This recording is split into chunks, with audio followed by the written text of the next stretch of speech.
In this video, we're going to talk about how to actually change your life in the new year through the beautiful practice of journaling. Now, there are three different things that we're going to talk about in this video. Why journal, how, and how to make the habit stick. Okay, first, the why. Now, there are four different reasons we're going to talk about and why you should journal. First one is it relieves anxieties. If you find your brain to be on a loop over and over, worrying about what's going to happen into the future, that is what anxiety is, I found that writing whatever is giving you anxiety into a journal completely calms that fear. It stops that loop, that sentence, or whatever it is that you're repeating over and over in your head, and just stops in its track. You extract it from your brain and you put it on the page. The next thing, it allows you to learn faster. The definition of learning that I really like is learning is same scenario, but a different action. So you're faced with a scenario and you've faced it the same way over and over, and it hasn't led you to where you want to be in life. Learning would be when you're in that spot, but you change your behavior. And how fast you learn, how fast you change your behavior is your intelligence. So journaling allows you to go back and track how you reacted in certain situations, and now that you can recognize how you've been acting, you're able to change it for the future. Journaling is a very powerful way to actually learn and actually change your behavior by tracking and looking at what you've done in the past and then brainstorming what different you can do in the future. The next thing, it improves your thinking. With all the tools we have with modern computing, we can copy and paste, we can structure things later, we can easily delete things. When we have a pen and paper within our journal, it forces us to actually organize our thoughts, actually formulate them. We can look and see if this was a good sentence structure, and little by little, we become better at writing just by showing up every day with our journals.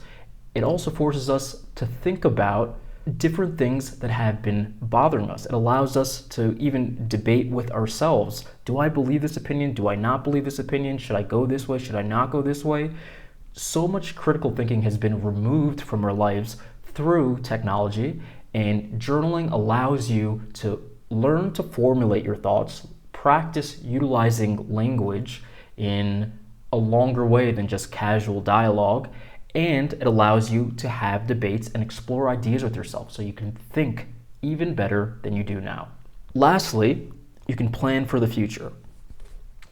So writing down goals, super powerful thing. If you just live life on default without thinking of where am I going in the future, you're not going to end up in a destination that you like. We need to be living our lives deliberately. With journaling, you're able to plan, okay, what do I want my lifelong goals to be? What do I want my 5-year goals to be? And work your way down to the present day. You can start from the present day and then work your way up towards a goal by saying, what could be the first step? What could be the next step? And just brainstorming different hypotheses and seeing on paper, okay, this maybe could work.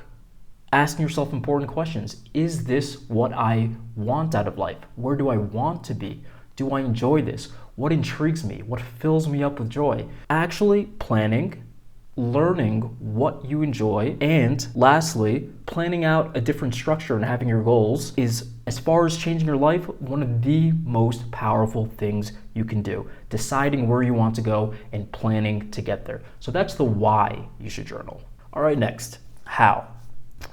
So there's 6 different ways we're going to talk about how we can actually go about journaling. What are the steps that we need to take and what can we write about? And these are the different types of journals. So the first thing we're going to talk about is the past.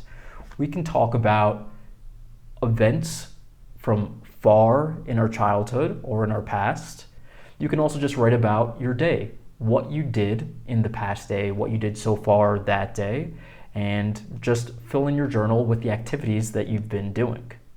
The next thing we can write about, number 2, is our feelings. So we talked about the past, what we did. Now we can talk about how we feel about those things we did, or just our current state at the time. Today I feel a little lethargic. I feel like my brain isn't working at 100%, or today I feel full of energy, full of life. You can talk about your current state, or you can talk about the feelings of how an event in the past made you feel. So talking about feelings is another way that we can approach journaling. Next, number 3, my favorite, future plans. Brainstorming what you can do in the future to get to where you want to be. Where do you want to be in this one simple life that you have? Planning out the future is so exciting, so fun, gives you this feeling of momentum, and necessary if you want to get to anywhere relevant and fulfilling within your life. Talking about future plans, playing it out to the best of your abilities, putting business plans in case, and asking yourself, what is important to you and where do you want to be? And that leads perfectly into the next one, prompts. So prompts are when you have specific questions that you ask yourself when you don't know what to write about, or when you want to write about something slightly deeper. Where do I want to be in 5 years is an example of a prompt. What would I do if money wasn't an object and I had all the time in the world? What would I do? Am I taking enough risk within my life? What's my relationship with the risk? So specific questions that elicit the right deeper type of thinking and thoughts are a really, really powerful way to become aware of maybe deficiencies, or ask yourself hard problems that you don't want to face, but sitting down and answering these prompts can give you answers that maybe you weren't expecting in life, and actually tell you where you want to be going, and just have more self-awareness about the important things within your life. So prompts are so powerful. I'm going to do a video soon listing a whole bunch of powerful prompts that can really give you something to think about within your journal postings.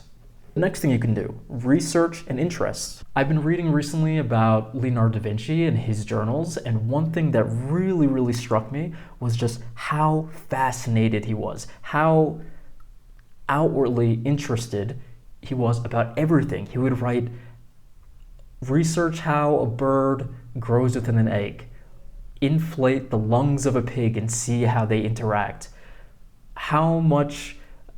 What's the square footage of a certain place? Just every single thing. He would have sketches and drawings, using it to find out when something's interesting to you, writing it down, and then exploring those interests. It allows you to dive into what you find interesting, and just make sure that you're nurturing the intrigue in your life and continuing to go down different research rabbit holes, and just stay outwardly focused in this amazing, beautiful world that we have to explore and that we have around us. And then later, when you find what intrigues you and you do your research, writing down the research and compiling all the information you have into this physical pen on paper format.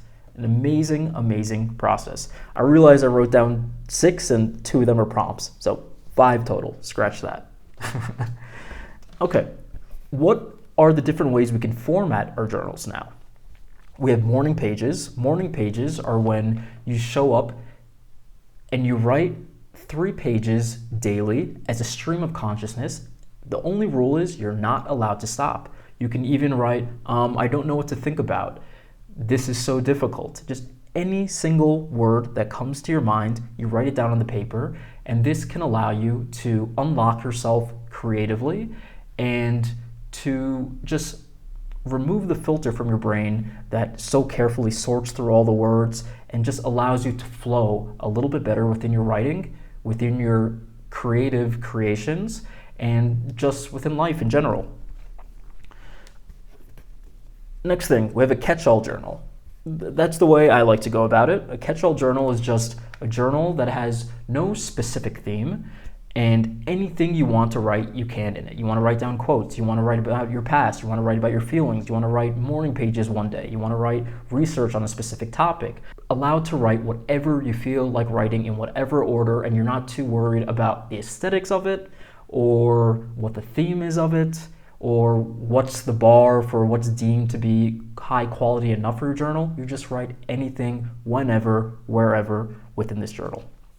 Next thing that we have is commonplace. Commonplace would be the opposite of catch-all, where you have one specific topic and you use it as a form of almost like a dictionary or an encyclopedia for yourself on a specific subject. And you keep that with you, and you continue to do research on this specific subject in a specific format. So that would be a commonplace. Next one is book reviews. I like to keep a book review journal that's designated specifically for book reviews. After you read a book, I like to underline books as I read them and then place my findings within a separate journal. We can keep one for quotes, and we can keep a bullet journal, which is, we'll go into further depth about that in a different video, but it's just small, one-sentence summary points of the day, habit tracking. It's a very succinct and quick manner of going about journaling. So that was the how. Now we're going to talk about habitualizing. Habit. There's 3 separate steps we're going to talk about. The first one's going to be start small. If you feel like you need to write 9 pages on your first sitting and a whole summary of your entire life to this point and plan out your whole future, it's going to feel daunting and you're never going to get to it. Or you'll do it for one day and you won't continue it for the next days. Your first step is just creating the habit. And the way to start any habit in the most effective manner is by starting small. Just show up. Don't allow yourself to even do too much. For the first maybe 10 days or so, just say, I'm allowed to write 3 sentences, and that's it. Something like that. Put a cap on how much you're allowed to do. Keep it small and just master the habit of showing up. So starting small would be the first one. Next, carry it with you everywhere. I bring mine in my bag with me. I sleep with it in my bed. Every single place I go to, I have it with me by my side, either a smaller one in my pocket or a bigger one in my bag, or I'm holding it in my hand. And I just bring it with me every single place. And if something intrigues me, I write it down. If there's something that's stressing me out, I'll write down my feelings of it at the moment. If I feel like my future feels a little blurry, I can write about my future for a little bit. Bringing with me everywhere I go allows me to just write all the time. I think if you have it with you all the time and it's not just in a specific spot, you're going to end up writing with it more and developing that habit. Lastly, time, location. Once you've mastered the art of just starting small and showing up all the time, it's good to just have a time and a location when you're developing this habit. So you can write it, bring it with you everywhere, write whenever you want, but I find that having a specific time of the day and a location where you write that you don't ever skip allows you to really solidify this habit within your life. So for me, that's in bed before I go to sleep every single night, and when I wake up in the morning, first thing, last thing I do is journaling. I do it throughout the day also, but to make sure the habit doesn't get skipped, I have my time and location in my bed at night, and then in the morning on this desk right here. So that's the way that you habitualize it. Using all these methods, you can bring journaling into your life, and in any format that you use it, I promise you, you're going to start seeing differences within your life, especially if you start utilizing the prompts and the future thinking. If you start planning out your future and deliberately thinking about where do I want to go, why do I want to go there, and how am I going to get there through your journaling and showing up day after day, planning out this future for yourself and paying attention to what intrigues you and doing more research on that, I promise you, you will completely, radically change your life in 2025. If you want to see a little bit more about a video that I did about avoiding your cell phone, which is going to be another huge thing in making sure you have an amazing 2025, here's a video right over here. Feel free to click it. Just a fun little video about making sure that you stay away from your cell phone and you use a notebook instead. So that was today's video. I hope you guys enjoyed it.